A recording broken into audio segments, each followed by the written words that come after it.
Alright, magandang gabi po sa inyong lahat mga kababayan. Batang Maynila Toys, pag-usapan natin etong tahanang pinakamasaya. Ito po yung bagong titulo ng noontime show ng Tape Incorporated. Kasi hindi na po nila pwedeng gamitin ang Itbulaga, ang EB, lahat po ng konektado sa Itbulaga, lahat po logo, lahat ng merchandise na may pangalang EB, hindi na po pwedeng i-display sa kanila. Yung theme song, hindi na rin pwedeng kantahin. So hubad na etong Tape Incorporated. At ito yung pinakabago nilang title, ang tahanang pinakamasaya. Kaso ang problema mga kababayan, ito pinagtawanan lang ito ni Rendon Labrador. Ito raw tahanang pinakamasaya, pangit daw. Sabi ni Rendon, ito talaga si Rendon, paepal na naman to si si Tamulmul pero mananahimik siya, tapos bigla na lang sumulpot at sinabi pangit na etong title ng Tape Incorporated, itong bagong title. Sabi niya hindi daw maganda. Eto, basahin natin yung sinabi ni Rendon Labrador, etong si Tamulmul. Sabi ni Rendon Labrador, kaya pala ayaw ninyo magpalit ng title kasi ang tanga pala ninyo mag-isip ng bago. Lalo kayong pagtatawanan ni Joey De Leon sa mga pinaggagawa ninyo. Ang dami-daming magagandang title sa mundo, yan pa talaga naisip ninyo. Pinaglaban ko kayo tapos hindi nyo inayos. Yan na nga lang ang trabaho ninyo, hindi nyo paginalingan. Ayun sabi ni ni Rendon Labrador. Sobrang pangit daw nung pangalan. Sino raw nakaisip niyan? Kasi alam niyo mga kababayan, sa tingin ko minadali ito Kahit yung yung logo, yan mga kababayan, kuwang-kuwa raw yan dun sa sa Sunday Pinasaya. Halos parehas na parehas, binago lang siguro yung mga image, pero parehas na parehas yung concept, parehas na parehas dun sa Sunday Pinasaya.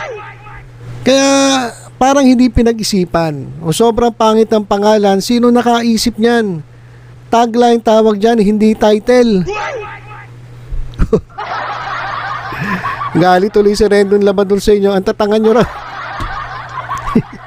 Ang daming magagandang title dyan, yan pa talaga naisip ninyo. Nagagalit tuloy sa inyo si Tamulmul. Kaya daw pagtatawanan lang kayo, hindi lang ni Joey De Leon, kundi lahat ng mga legit number cards. Pagtatawanan lang kayo kasi biro nyo, hindi raw yan title, tagline daw ang tawag dyan. Buti pa si Rendon. Rendon Labrador, mag-apply ka kaya dyan sa tahanang pinakamasaya. Mukhang mas magaling ka pa sa kanila. Yan kasi ang kulang mga kababayan, kahit noon pa, yan ang kulang sa sa Tape Incorporated. Yung creativity.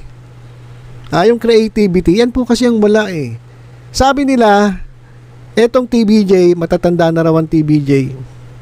Totoo naman matatanda na ang TBJ, may mga edad na yan. At yung nandyan sa sa tahanang pinakamasaya, mga bata pa, talaga mga bibo, kung magtatatalon kulang na lang tumambling, di ba? Sigaw ng sigaw. Yan yung programa nila di ba? Sigawan ng sigawan, talunan ng talunan. So, mga bata pa sila. Kaya nga sabi ni Paulo Contis, bilang host, hindi raw siya uupo. Inasar pa itong TBJ. Kasi mga bata pa sila. Kumpara dito sa TBJ na talagang may edad na. Pero ang problema mga kababayan, bata nga sila, pero wala silang creativity. Kahit yung mga tao dyan sa Tape Incorporated o dyan sa tahanang pinakamasaya, wala silang creativity. Hindi katulad ng TBJ. Dito lang kay Henyo Master Joey De Leon, wala na kayong sinabi. Halos yung mga segment dyan sa sa Itbulaga, sino ba nakaisip? Di si Joey De Leon, pati yung ibang mga staff dyan na merong creativity. Yun ang wala sa sa tape Kaya tingnan nyo, itong tahanang pinakamasaya. Nagalit tuloy si Rendon. Hindi naman daw kasi title yan. Ang tawag dyan, tagline. Tingnan nyo, pinapahiya pa kayo ni Rendon. Pinaglaban daw kayo. Pinagtanggol daw kayo, tapos hindi nyo inayos. O kaya, masama tuloy ang loob ni Rendon sa inyo. Yan ang alang ang trabaho ninyo, hindi nyo pa ginalingan. So ayun mga kababayan, sabi nung ibang mga troll nila, sabi nung ibang mga Facebook pages na nagtatanggol dito sa tape, o sabihin na nating Tape EB Defenders, yung kanilang mga Facebook pages, hindi pa raw final yan. Itong tahanang pinakamasaya. Hindi pa raw final, babaguhin pa raw yan. O sige, palitan nyo na. Habang maaga pa, palitan nyo na kung hindi pa final yan. O sabi-sabi lang nito ng mga Tape EB Defender na hindi pa final. Kasi napahiya nga sila. Kasi pangit daw eh. Hindi naman daw talaga title yan eh. Pero kung hindi pa final, bakit ito mga kababayan bakit meron ng Facebook page? Ginawa na nila ng Facebook page. Yan yung nakikita ninyo mga kababayan, Facebook page yan ng tahanang pinakamasaya. Hindi natin alam kung sino may gawa nito. Baka isa na namang binayaran gumawa nito. Kasi mga kababayan merong nagbulgar ng sikreto ng Tape EB Defender na merong nagbabayad sa kanila para siraan ng TBJ. Pero hindi natin pag-usapan ngayon yan. Meron akong gagawin video para dyan. Kaya malamang ito, gawa-gawa na naman ito ng isang EB Defender, tahanang pinakamasaya. Okay lang naman Okay lang naman gumawa sila ng Facebook page. Wag lang maninira sa TBJ. Okay lang naman yung karapatan nating gumawa ng mga Facebook pages, lalong-lalo na kailangan ma-promote ninyo itong tahanang pinakamasaya na pangit daw sabi ni Rendon. Okay lang. Kasi para nga makilala kayo. So, ito mga kababayan, gumawa sila ng Facebook page at meron na po itong 570 followers at 280 likes. Yan mga kababayan, tahanang pinakamasaya, yung kanilang cover photo at yung kanilang profile picture, parehas din tahanang pinakamasaya. Pero mga kababayan, napansin ko, ito yung ratings. Meron pong 23 na nag-review ng Facebook page. Meron pong 23 at ang rating po mga kababayan ay 2.1. So kung 2.1 bagsak. Bagsak ang rating kung 2.1. Kasi 'di ba out of 5 ito? Kung mag-rating ka 5 ang pinakamataas, 1 ang pinakamababa. 'Di ba? Wala naman 0, may 0 ba? So, 5 ang pinakamataas, 3 yung sabihin natin pasang-awa, tapos 1 yung talagang bagsak.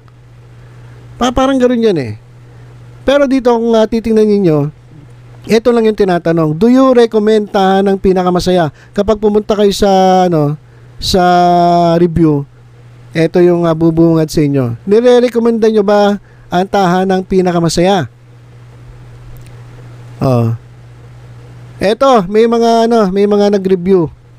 Unang-una si Best Pills. Nagano si Best Pills, sabi ni Best Pills, yung kanyang review dito sa tahanang pinakamasaya Facebook page.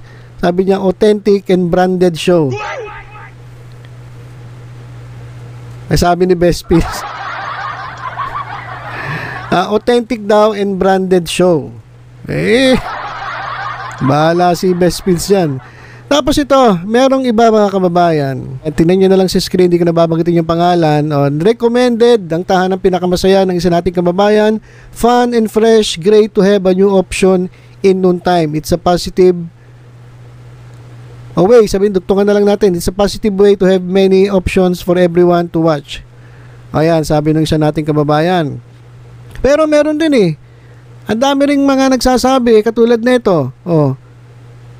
Ayaw niyang i-rekomenda itong tahanang pinakamasaya.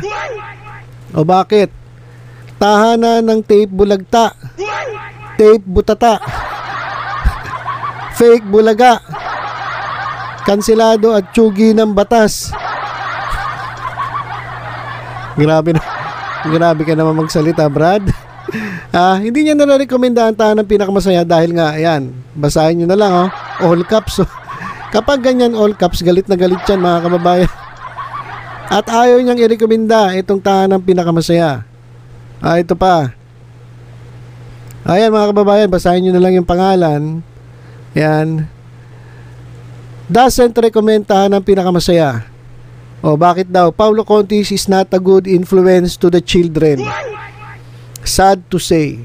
Ayaw nila irekomenda itong tahanang pinakamasaya, itong show.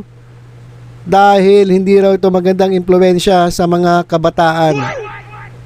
Kilala nyo naman to si si Attorney Angas di ba? Kilala nyo naman ito, nakilala ito sa pagiging where's the sustain? Where is the sustain? Ito yung hindi nagbibigay ng sustento sa kanyang mga anak. Doon sa dalawa niya naging asawa, hindi ito nagbibigay ng sustento doon sa kanyang anak. Kahit doon na lang sa anak Huwag na doon sa asawa Kaso kahit sa anak na hindi siya nagbibigay ng sustento. Kaya sabi ng kababayan natin, hindi siya good influence sa mga kabataan. Kaya hindi niya nirekomenda itong tahanang pinakamasaya. Ito pa. Ito. Yan mga kababayan. Doesn't recommend tahanang pinakamasaya. Bakit daw? Boring host. Boring daw yung mga host. Copycat segments. Yung mga segment daw dyan sa tahanang pinakamasaya, kinopya lang. Alam nyo na kung saan kinopya. Di ba? So, ayaw niya i-recommenda itong tahanang pinakamasaya kasi boring daw yung mga host at kopya-kopya lang yung mga segments.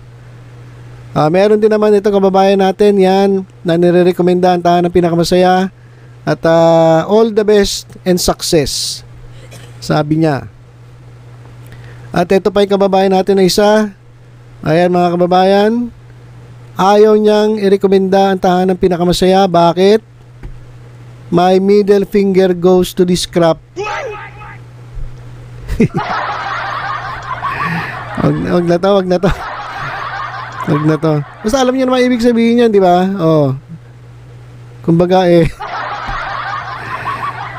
wag na natin na i-demonstrate kung ano ibig sabihin nito. Ito pa. Ayan mga kababayan. Ayan Doesn't recommend tahanang pinakamasaya. Bakit daw? Utot. Grabe mga kababayan, itong mga review I-review ito dito sa Facebook page ng tahanang pinakamasaya. Halos lahat mga kababayan doesn't recommend. Ayaw nila i-recommend itong tahanang pinakamasaya. Kaya nga ang baba ng rating 2.1.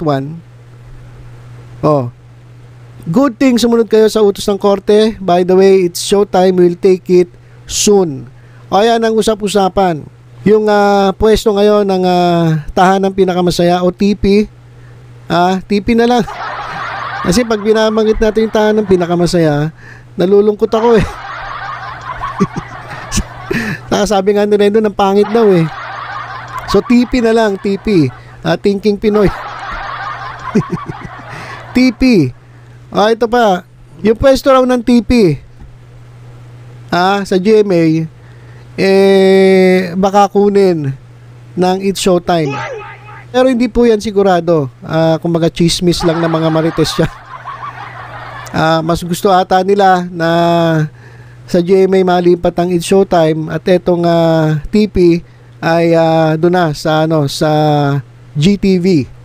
Kasi wala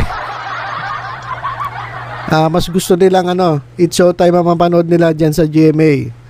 Saka parang nilaglag na sila ng GMA. Kasi nga nung nag-live itong TP hindi na sila ni-live ng Kapuso network, GMA network. Dati nila-live nila yan, pero nung nag-live itong TP ay hindi nila in-live. Yung unang episode nila hindi inere, hindi ni-live stream ng GMA network. So siguro nabisit na, nadadamay sa problema. Sabi siguro ni Duabit, yaman mo na, tatapos na kontrata nila sa atin, yaman mo na, nadamay lang tayo dyan, dami nilang problema. Parang ganun siguro sinabi ni Duabit. So ito, meron namang nagsasabi na nire-recommenda ito TP. Wow, fresh start. Congrats and God bless. Ayan. TP. Pero karamihan ayaw nila sa tahanang pinakamasaya. What a flop. Kung sino man ang nag-come up ng pangalan, sa tingin ko natanggal na. At ang lala. So, siguro galit na siguro yung tape dito. Yung mga bossing ng tape. No? Siguro galit na ito mga halusos. Kasi mga palpak yung nakukuha nila mga empleyado Iisip na lang ng pangalan. Palpak pa. Pero mo si Rendon na ang liit-liit ng utak ni Rendon Labador malaki lang dyan katawan yung muscle ang liit-liit ng utak ni Rendon. Pero mo, napansin pa niya na pangit daw itong title na tahanang pinakamasaya. Okay sana kung makapansin sa inyo matatalino. Pero itong si Tabulmol, ang liit-liitan ng isip niya, napansin pa kayo. Sinabihan kayong palpak. Diba? So nakakahiya. Kaya malamang daw, sabi ng ating kababayan, sino raw ang nagpangalan dyan, sa tingin niya raw itanggal na. Ito pa, ayaw nila i-recommend tahanang pinakamasaya ang huling 2 linggo. Hindi naman siguro. Tatapusin nila yung kontrata nila sa GMA. Pero depende na lang kung hindi ite-terminate ng pamunuan ni Duabit. 'Di ba? Ito pa hindi nila nare-recommenda itong TP, tahanang pinasarasun. Ito pa, hoping sa downfall ninyo, hehe. Wag niyo namang pag-isipan na talagang bumagsak. Kumbaga, na sila durog na Diba? Nahubaran na sila Hayaan na lang natin sila na magpatuloy dyan sa kanilang bagong title, sa kanilang noontime show. Ito mga kababayan para sa akin. Okay naman na yan noon pa naman natin sinabi na magpalit na sila ng pangalan. Ang nakakaasar lang kasi, hinintay pa nilang mapahiya sila. Hinintay pa nilang matalo sila sa korte dyan sa ruling ng Regional Trial Court. Di ba? Kaya nagagalit yung mga tao hinintay nyo pa na matalo kayo kung noon pa kayo nagpalit, malamang baka nasuportahan pa kayo ng ilang mga legit number cards. Kaso hindi nakipaglaban kayo talagang ginipit nyo itong TBJ So kaya marami nagagalit. Kaya ngayon tingnan nyo, nagpalit kayo ng pangalan kasi napilitan kayo, kaya nagagalit tuloy yung tao. Imbis na masuportahan kayo, iniisip nila hoping sa downfall ninyo. Diba? Pero nyo, isipin nila na talagang bumagsak kayo kahit yan durog na kayo Kaya sa akin, okay na yan. Nagpalit na kayo ng title, okay na yan. Kaya lang ayusin nyo na. Sabi ni Rendon, sinuportahan kayo, kinampihan kayo, tapos hindi nyo raw inayos. Napahiya pa tuloy si Rendon. So ayan mga kababayan, ang baba ng rating 2.1/5. Kasi yung mga nag-review, ayaw talaga nila dito sa TP. Marami talaga nagalit. Grabe, dami nagalit dito sa Tape Incorporated. Kaya kahit nahubaran na, kumbaga feeling ko nga durog na, yung iba tinatapak-tapakan pa sila. So nakakalungkot. Kaya habang binabanggit itong tahanang pinakamasaya, sa totoo lang nakakalungkot. Para dun sa mga nandiyan na nagtatrabaho. So bago pa ako maiyak, eto napag-usapan lang naman natin kasi nga to si Rendon si Tamulmul ito kasi pasimul si Tamulmul So ilang mga kababayan sa TBJ, congratulations. Sa Legit Number Cards, congratulations. Sa lahat po ng talagang nanatili, nakipaglaban para sa katotohanan sa TBJ, congratulations. Sa lahat po ng Legit Number Cards dito sa ating YouTube channel at Facebook page, congratulations. At syempre sa atin no, sa talagang nakipaglaban kahit na inaway-away tayo. Lalong-lalo na ako kasi alam niyo naman yung kung sino yung sinuportahan ko dati, kaya ang dami nagalit sa akin. Pero hanggang dito na lang siguro yon. Kasi yan tapos na 'di ba? Tapos na yung laban Ha? Nagpalit na sila ng pangalan, o di move on na tayo. Sasabihin nyo, akala ko ba move on? Ba't tinitira mo pa? Hindi ko po tinitira. Sinabi ko lang yung sinabi ni Rendo. Ay talaga, hindi ko naman tinitira totoo lang yung sinasabi ko. Ayaw ni Rendon, pangit daw. Tapos mismo, ito ating mga kababayan nag-review. Etong tahanang pinakamasaya, ayaw nila i-rekomenda. Binasa naman natin kung ano dahilan naninira ba ako? Wala naman ako sinabing masama. Binasa ko lang yung mga komento. Basta, bahala kayo. Bahala kayo. May mga sarili kayong pag-iisip. May sarili kayong desisyon sa buhay. Kung saan kayo masaya, dun kayo. Diba?